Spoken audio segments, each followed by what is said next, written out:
It's a high calling as I see it. And it's a calling of not just can you physically take care of my daughter, but can you spiritually take care of my daughter?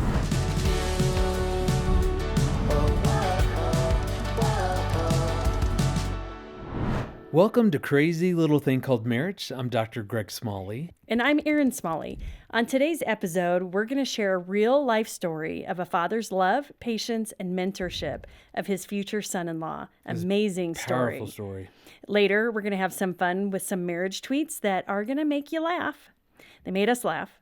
And then we're going to answer a listener's email about whether sex is biblically required in marriage. Yeah. So the interview that we had with this two couples, so it's a mother and father and then their daughter and now son-in-law, when he came to ask for Abby's hand in marriage.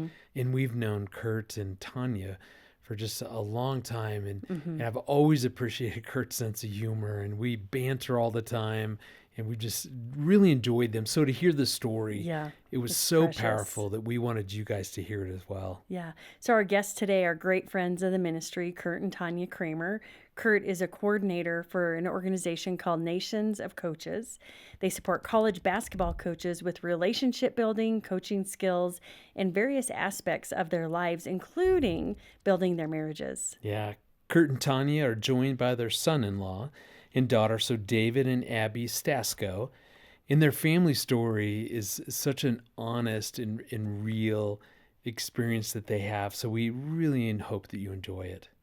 Curt and Tanya, you and Erin and I, we all go way back. So we've known you guys for years and years, and we've run into you at different events, and we've done some work within the ministries that you guys have. And so it's always just great to be with you. And Curt, you and I were talking the other day, and you began to tell me a story that I was like, wait, stop, don't tell me anymore. I want this on the podcast. Because it's really about David and Abby, their love story. Because when David came to you to ask for her hand in marriage, you surprised me with your response. So we wanted to give you a moment real quick, kind of tell us the story. David I think he either called or texted me one day and asked if we could go to dinner. So I kind of figured. Yeah, you knew what was about to happen. What was going on. What was brewing. I've been through that 3 times, yes. Yeah.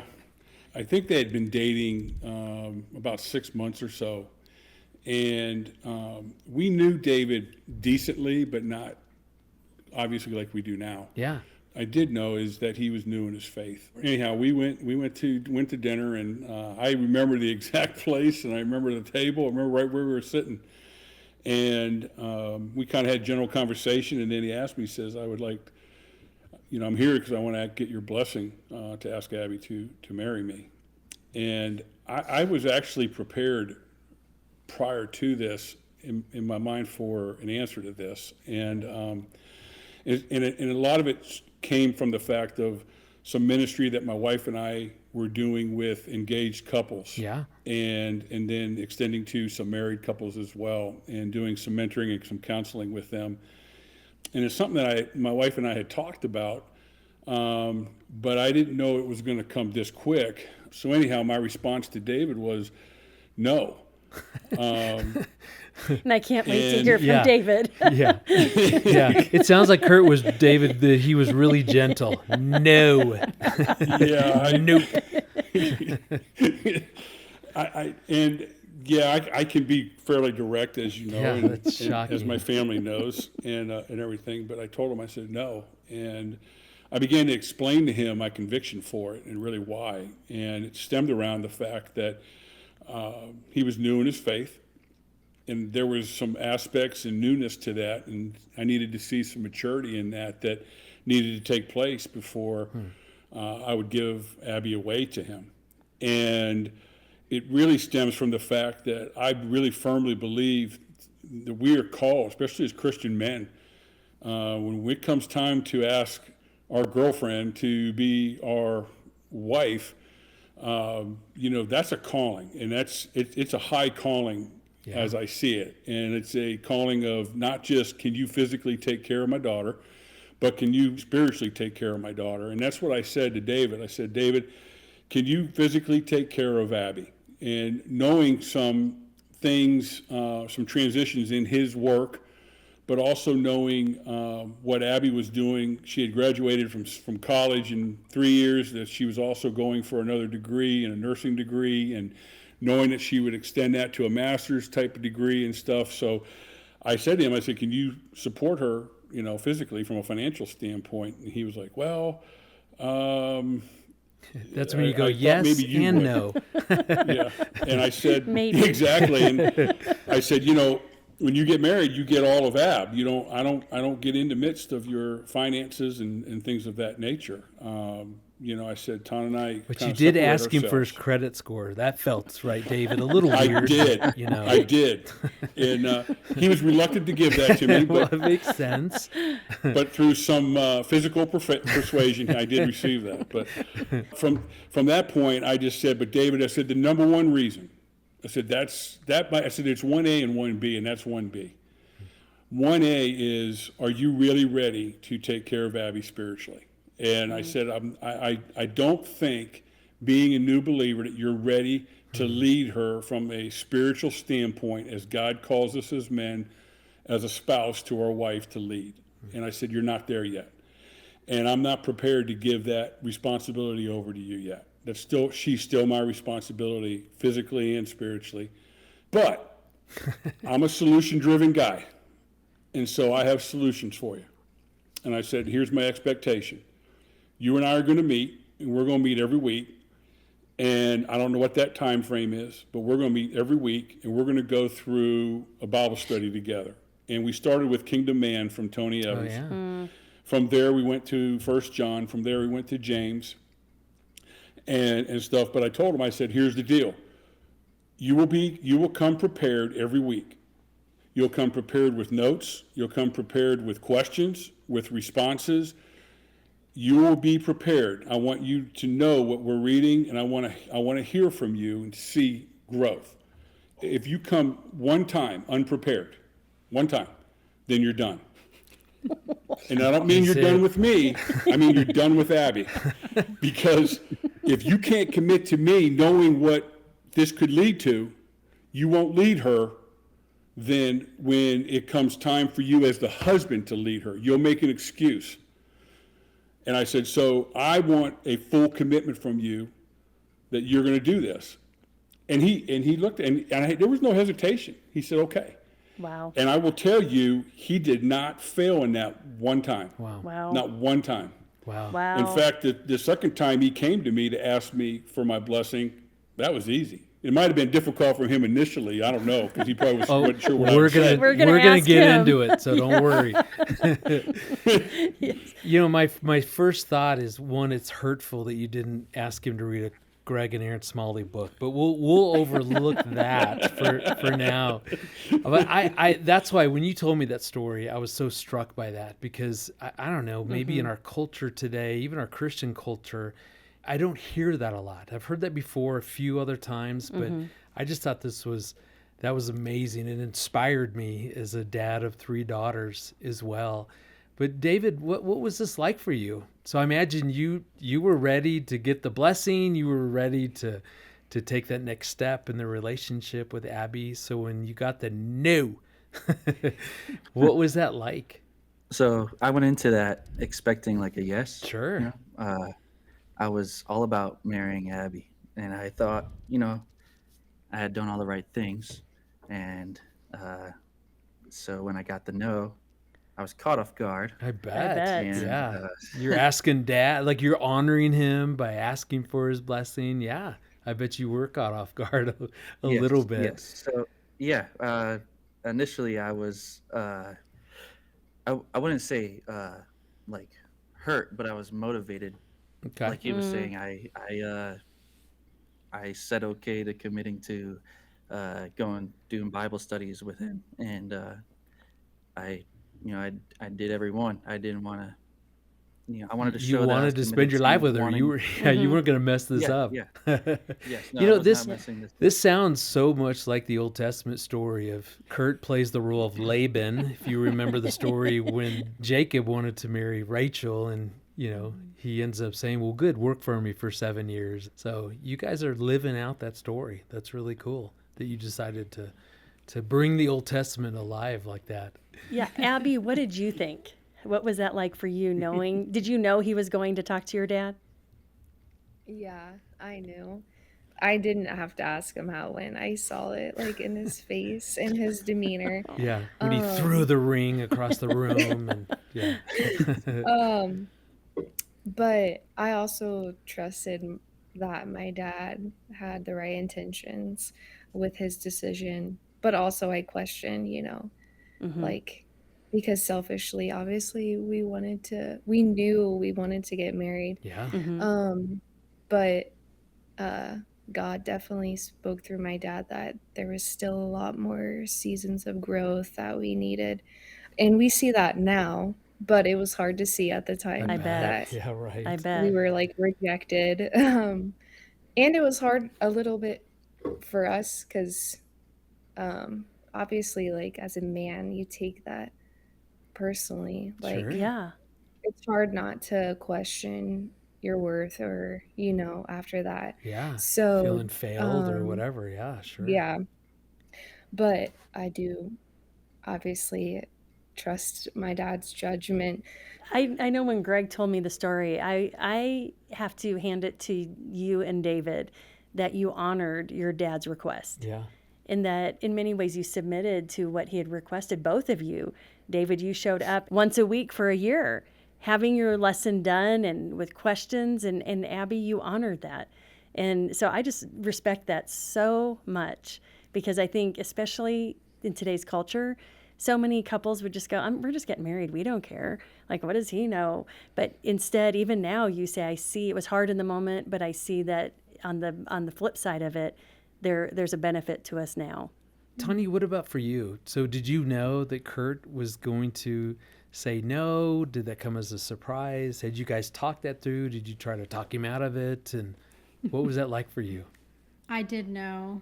And we were talking about this. I don't remember extensive conversations, but we had lots of little conversations because we knew David was at our house a lot because Abby was back living home with us. And that was great because that allowed us to get to know David. Yeah. And we knew that they wanted to get married. And so I also, David and I have a lot in common in our backgrounds and our families. I knew what he was walking into, what he's come from and what he was walking into, and just knowing that there was still a lot of healing and, growth that needed to happen for him. We were like-minded for sure. Okay. Yeah. But I did feel I have a mom's heart. Oh, and yeah. So I knew my daughter was going to be heartbroken. Sure. But tough love. Yeah. Yeah, Abby was not happy with me. I remember her not being real happy with me. She's being kind about it now. Yeah, right. She didn't yell at me and slam her hand down or something like that. It wasn't a temper tantrum, but we had a conversation, and I told her, I said, I need you to understand why I said no, and I need you to understand the gravity of what marriage is. God created it, which means it's got to be awesome, and because of that, we owe him our very best when we make that covenant with each other and with the Lord. And I said, there'll come a time when, if David's the right one, everything will work how we think it's going to work and stuff. And obviously it did. Wow. Abby, what kind of growth did you see in David throughout that year? What changes did you see? I mean, obviously he got better looking, so that's the obvious answer.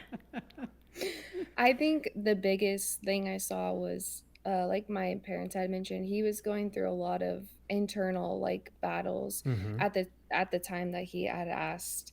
And actually, shortly after he had asked my dad, a lot of things had happened in our relationship, and also a lot of things had happened with his family. And he had a lot of valley moments where he had to really depend on God to give him strength to get through a lot of things that a normal 21, 22-year-old doesn't go through. Wow. So seeing him tackle those And like we weren't married at the time, so he really was tackling them on his own, even though we were dating. Was definitely where I saw the most growth. He was not only responsible for like taking care of himself during that time, but also he has a daughter, so taking care of both of them, while also, you know, making sure that he's making ends meet. So just seeing growth there, and him healing from a lot of past things that he never really acknowledged or like dealt with, was another way that he showed growth. Wow. I love that. And David, as you look back on that season, how do you feel that doing that year's worth of work? So with your future father-in-law, so doing the Bible study, doing all that preparation, as you now look back, how do you think that helped prepare you then for marriage and kind of that first year? Because a lot of couples have a really hard first year. Not that you guys didn't. I mean, we don't know one way or the other. But how do you feel all that time spent with Curt kind of helped your first year of marriage? I think it helped great. Like she was saying, I've gone through a lot of like internal things, and being able to fall back on all of the things I've learned during the Bible studies, it just helped me fall back and focus on God and try and keep him centered in our relationship. I mean, it's like I'm not perfect at it, but I strive to be. Yeah. And then seeing Mr. Kramer as an example of a husband and father also inspired me every day. And I told him that before. I love it. Just- And it feels like because of all that work and the closeness that he shouldn't, Curt, have to call you Mr. Kramer, but that's okay. There's He'll great never get respect past- there. Yes. Well, It's time to let him call you Curt, okay? Well, I've given him It's not names my to call parents. me, but he hasn't called me those appropriate names yet. That's for a whole nother podcast. Good. I love it.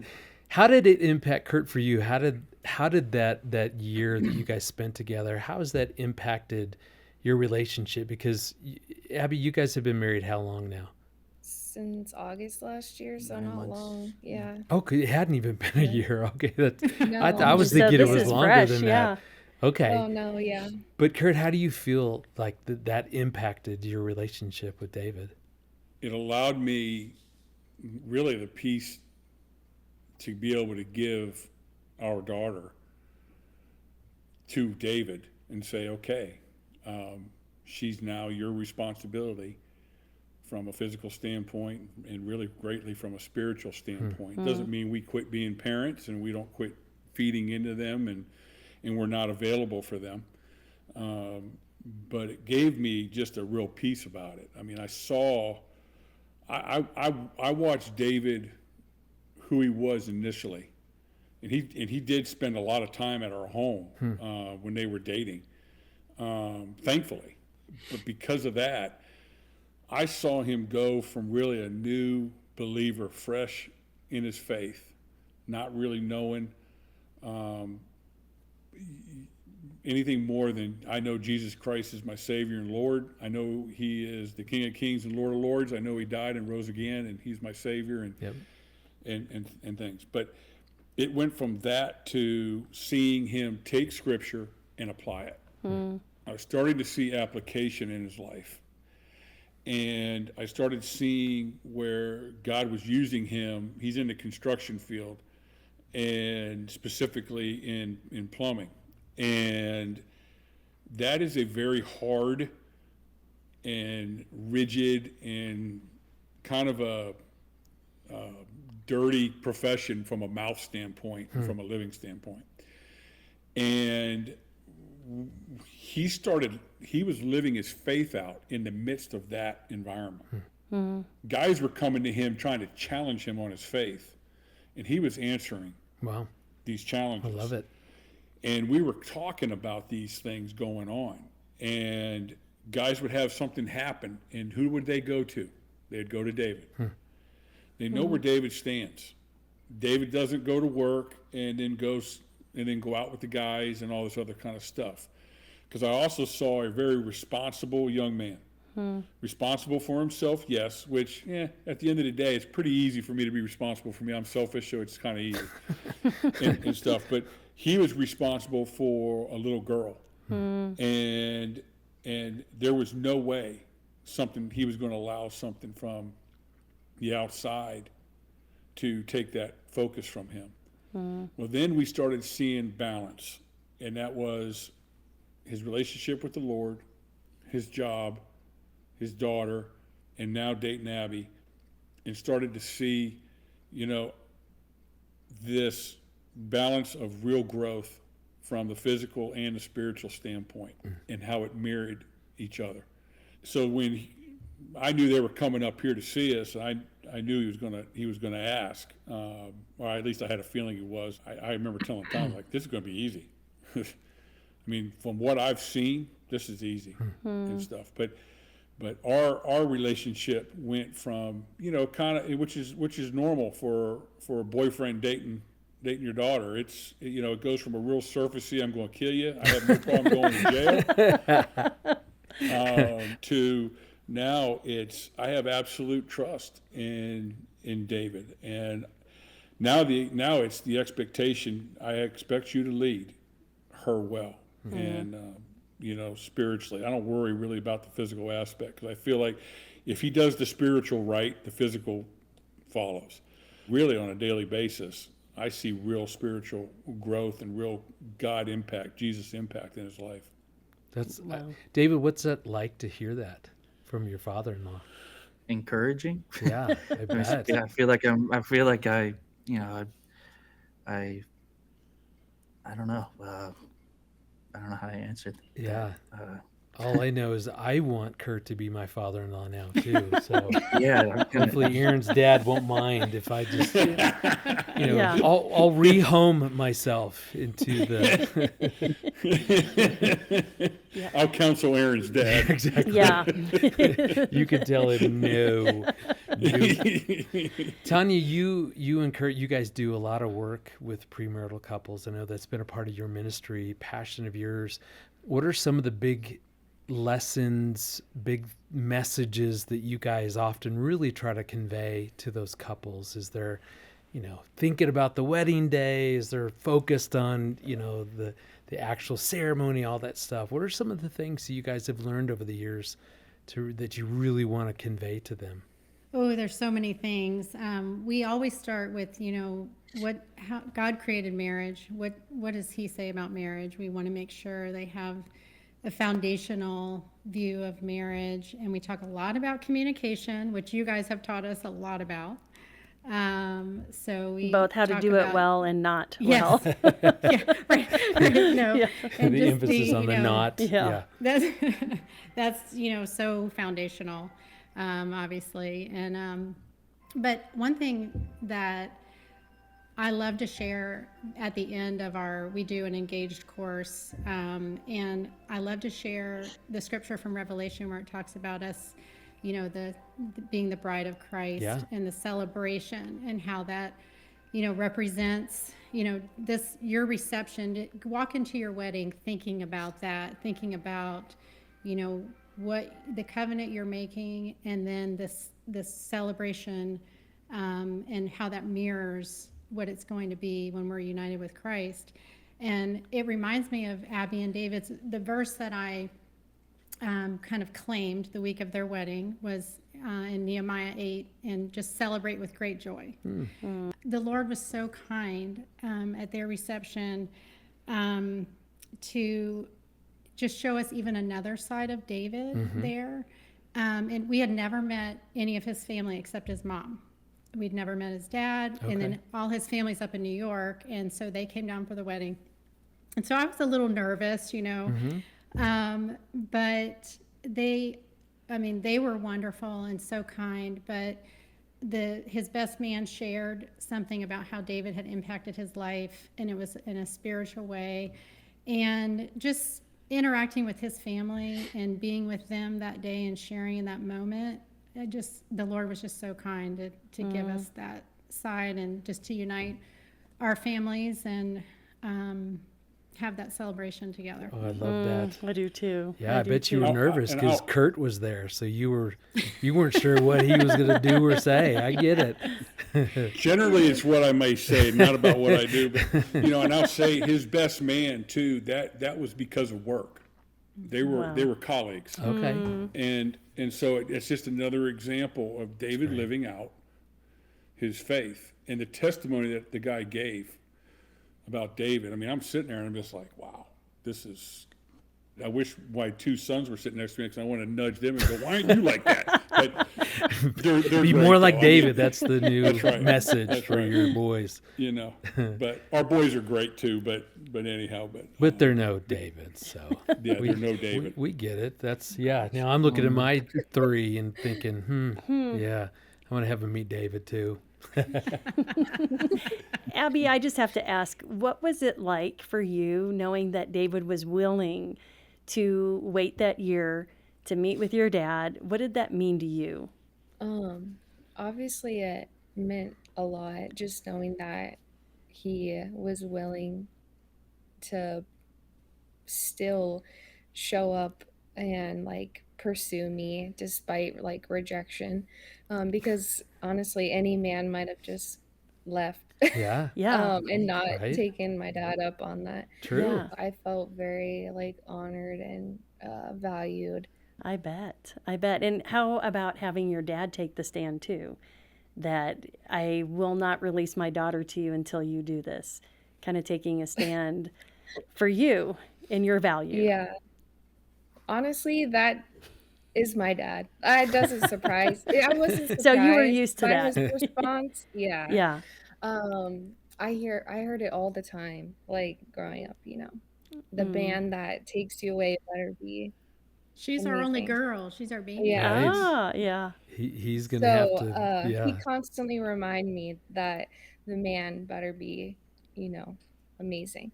He like explained that it wasn't like a rejection, it was like a not yet. Like he wanted it wasn't a final no. He just wanted to see certain changes before he was like felt comfortable in giving me away. But I just trusted that, he was looking out and taking care of me. So I just trusted the character that I knew he had. great. Yeah. So Well, Curt, since you started all of this, we're going to give you the last word. So, talk to the dads who will have a young man like David, who's going to come looking for your blessing. What would you encourage them to do if they maybe have some concerns or they're not quite sure, they're fearful, whatever's going on for them? Encourage them. That's funny you asked that because I just literally am mentoring a young man here that just called me this week and said, "Hey, I'm on my way to ask my girlfriend's dad to marry. If I could have his blessings to marry her, you got any pointers?" You're like, well, how much time do you have? Well, exactly. Fortunately, he had a 6-hour drive, but I told him, I said, I only have a few minutes, dude. But I said, here's the nuts and bolts of it. I said, you need to know that. I said, any dad that has a relationship with Jesus Christ, I will tell you, and they have a daughter, they're praying for that spouse prior to anybody coming into her life or his life. We prayed for our sons too. So I said, he's been praying. So he's prepared for the fact that someone's going to take her away from him in marriage. Yeah. So I said, my big thing is I wanted Abby to know that she had extreme value, that her mom and I saw her, we valued her. Scripture's really clear about who we are in Jesus Christ, that we are his image, that we bear his image, we are his image bearers. Our value is immeasurable. She's one of a kind. And because Abby's one of a kind, I wasn't just going to freely just give her away. I wouldn't do that with a piece of art. I sure as heck not going to do it with my daughter. Yeah. Making sure that your daughter and your son, they know that they are valued by you and your wife, I think is a big deal. The other thing I told him was, I said, dude, you need to go with confidence. I said, as a father, I want to hear confidence from the guy that wants to marry my daughter. I want to know that he's a confident young man, and that's something that David gave. David was very confident when he originally asked me, and I said no. But he was more so the second time. Yeah, it only took a year to get back there. Yeah, exactly.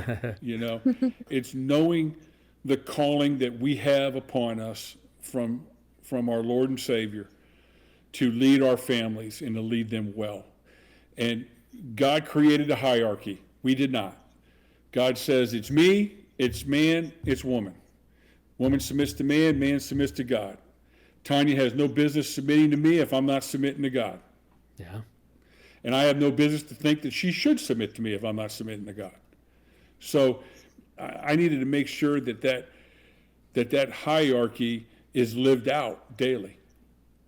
So I knew I needed to be an example to David. I needed to be an example to our daughter-in-laws too. Yeah, it's great encouragement. It is. And, as my new father-in-law as well, I'm excited for our relationship. Your weekly Bible study. Exactly. Yes. We'll do something. So, but seriously though, thank you guys so much for just modeling, just David and Abby, just modeling, being teachable, being humble enough to trust God to enter into a process that you probably wouldn't have chosen, but that yet you did that. And I think that speaks so highly of both of you and Tanya and Curt, just for your courageousness of not just saying, you guys can get married, but really going, no, I want her to know how valuable she is. And so here's what we're going to do if you're willing. And what a powerful story. Such a powerful story. We just want to say how proud we are of both of you as couples. And just your story is going to bless so many people. So thanks for taking the time to share your story and to have some fun with us. You bet. Thank you for having us. Yes, thank you for having us. What a fun interview. I just, for both couples, it's just so much fun to see that as a family, how their relationship now was really forged in that original act of courage, really for both David and for Curt. Yeah, and you get to see the fruit of that now. Yeah, you put yourself in Curt, the dad's shoes, taking a stand and saying no to this young man asking for his daughter's hand in marriage. Right. That could have gone very south. Totally. If they would have gone, well, we don't care and we're going to do what we're going to do, but they did not. We're never going to see you again. Yeah. Versus for David, his willingness after being in some ways told rejected. Yeah, in some ways being rejected, still his willingness to meet with Curt for an entire year. Yeah. Every single week. Having his lesson done is impressive. It really showed his commitment and his willingness to be vulnerable and humble. Yeah. It's an interesting question, is how long would you be willing to wait and to be patient for something like that? Well, and especially in our culture today. I mean, back when we got married 33 years ago, culture was very different. Yeah. Today, it's all about immediate gratification, right. That we get a direct response from so many computerized things and ChatGPT fast food, instant delivery. We get so much immediately. And so there's so much instant gratification that it was so impressed to me that this young man was willing to wait and willing to do the work. Because it's one thing to wait, it's another thing to work at it. And that's why I just couldn't even imagine how honored and valued Abby felt. Yeah. From both her dad and the fact that this young man was willing to do that for her. Powerful statement. Yes. Made me think about, just with our daughters and the young men. I mean, I've gone through that multiple times. And just Curt's, courageousness in his willingness to say, no, that's inspiring. But there's a part of me going, oh man, what would that be like? Because I would probably jump straight to fear of, well, if I say no, then what if they go off and get married anyway, and then we don't ever see him again? I mean, I would be battling through some of that insecurity. Will this damage our relationship? And that's why I loved just seeing them together and hearing about their relationship now and really what that's done. And, because that's ultimately here focused. I mean, that's our goal. That's why we do this podcast. That's why we invest in marriage ministry, Erin, together, is we want to help couples really create a loving, healthy marriage that will last a lifetime. As well as we kind of mentioned this, premarital counseling, how important that is. And what that's going to do to really prepare them for their future marriage. From in-laws and finances to intimacy and chores, we cover it all in the resource that Greg and I put together called Ready to Wed. Yeah, there's a book, so Ready to Wed, 12 Ways to Start a Marriage That You'll Love. And we'd be happy to send that to you for a gift of any amount. But there's also a video package. This package includes, it has DVDs, it's got workbooks for the couples, a mentor guide. We really created this to be done with a premarital couple, with a mentor couple, because we just so believe in that. I mean, we sought out the experts. Yes, but the DVD, if you don't have a DVD player, that's that's okay. What There's is a also DVD? Online links that you can get to watch it digitally. That's fair. Because I don't think we have a DVD player so many anymore. people are like, I don't have a DVD. I'm like, well, you're going to have to find one. But now it's digital, so we do have digital. And we pulled together the top voices in marriage as part of the video package. People like Gary Thomas, Bill and Pam Farrell, Dr. Ted Cunningham, Dr. Gary Chapman, some of the gurus in the marriage and family field. So if you know someone who just got engaged, or maybe you've received a save the date notice from a couple, this is a great resource that will help them work through those important questions before they walk down the aisle and take their vows. If you'd like to know more about either the book or the video package, go to the online store at focusonthefamily.com and search for Ready to Wed.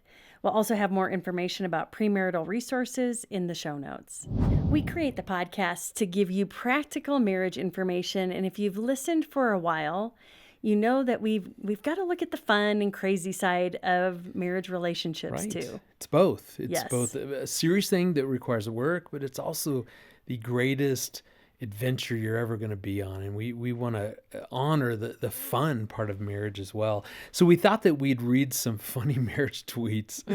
So the first tweet comes from 6 Foot Candy. I sent my husband out with a list of stuff I needed, and he actually came home with everything I asked for. I don't know whether to be impressed or suspicious. I'm seriously gonna need a minute to process this. So that feels like a stereotype that Yes. guys can be a little forgetful I when get we it. go to the store. I get and it. like Jack and the Beanstalk might even come back with some magic beans over whatever you wanted me to get. What I've found that is so helpful is when I just, whatever you want, just text it to me. Well, you always want me to send you a picture of it Exactly. too, so Send you me know the picture. exactly what it is. Send me the text. Well, now we and then just I've do got it. delivery anyway, so. So here's another really funny one. This is from Megan. So here's what she says. Here's what she tweeted. I don't want to scare anyone, but my husband is coming down with a cold.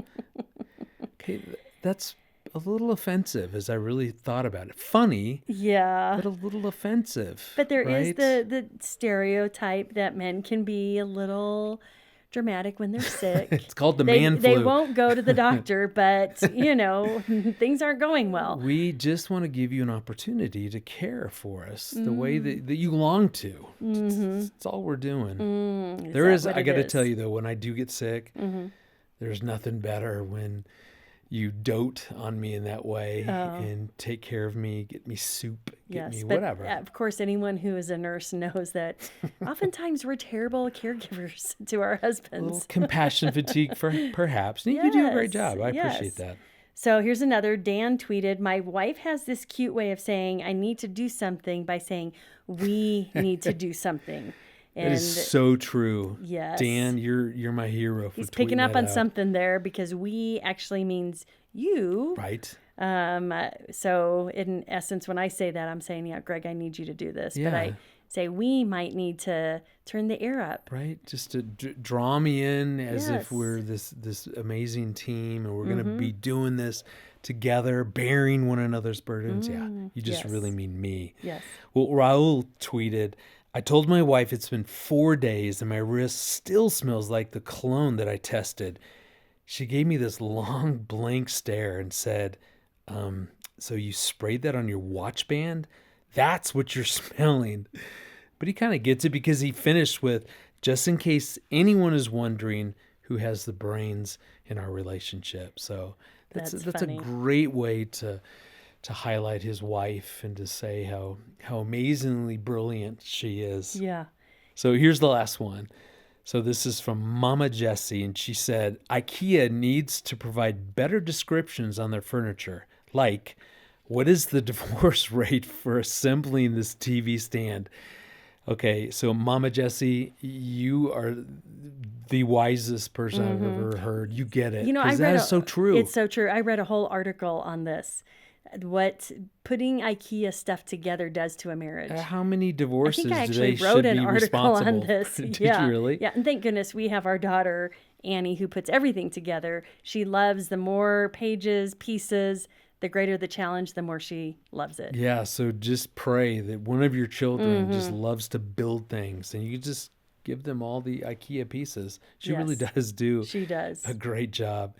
Well, if you see a funny marriage tweet that you'd like to share with us, send it so that we can share that with the rest of our podcast family. Hey, it's time for Q&A. Ooh, I like that. See, it's our new theme. Yes. Who said hey, hey, hey? Fat Albert. Very good. Hello. Such a great part of the show, and really it's an opportunity for us to give some quick biblical advice. So we want to help you, so send us your questions either in the form of a voicemail or an email. Yeah, just go to the show notes and follow the instructions. And today's question is an email from Bob, who writes, I'm 76 years old, and I married a woman who is 20 years younger than I am. She and I haven't had sex in the 10 years that we've been married.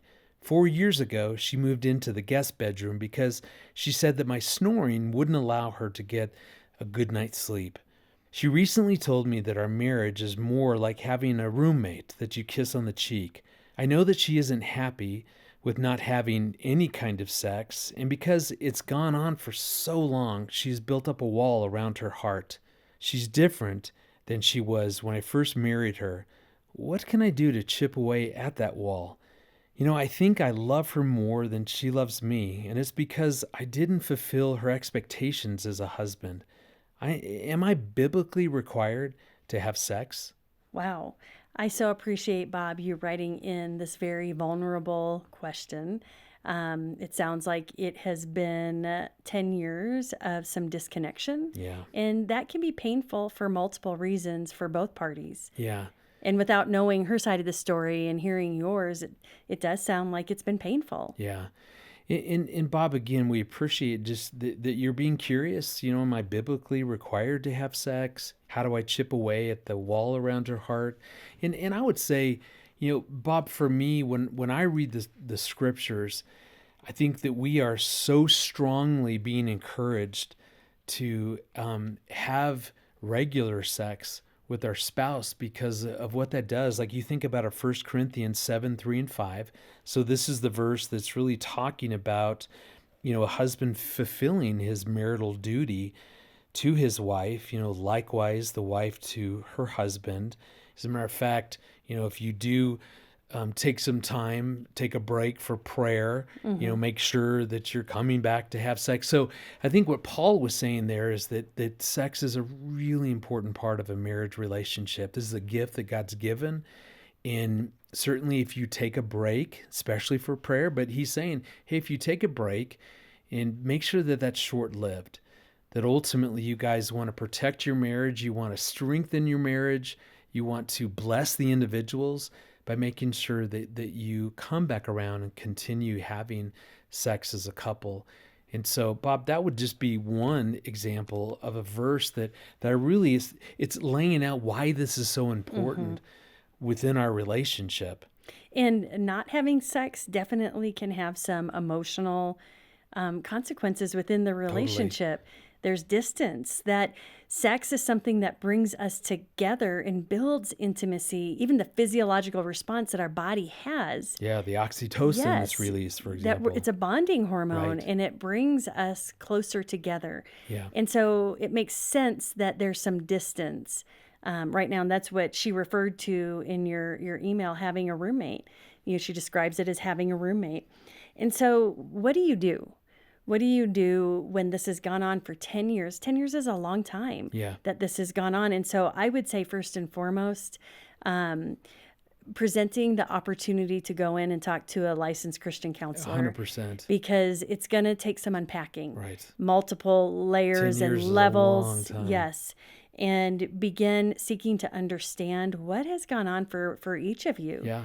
What's And behind that? Yes. Yeah. Why have you guys gone 10 years without having sex? Yeah. Why have you guys allowed 10 years to pass without doing something about it? I mean, Right. all of that's super important to unpack. And Bob, there's no judgment from Erin and I. I don't No. say that to go 10 years. Why haven't you done anything about it? Yeah. But that's an Yeah. important part of just understanding why have we been passive around this and have not tried to figure this out by really going in to get some help. And we're assuming you have it. Maybe you're Yeah. listening going, you have no idea what we've done. Whatever's going on, like Erin's saying, keep fighting for this. This part of your marriage is so worth fighting for. And Bob, I'm telling you, it's never too late.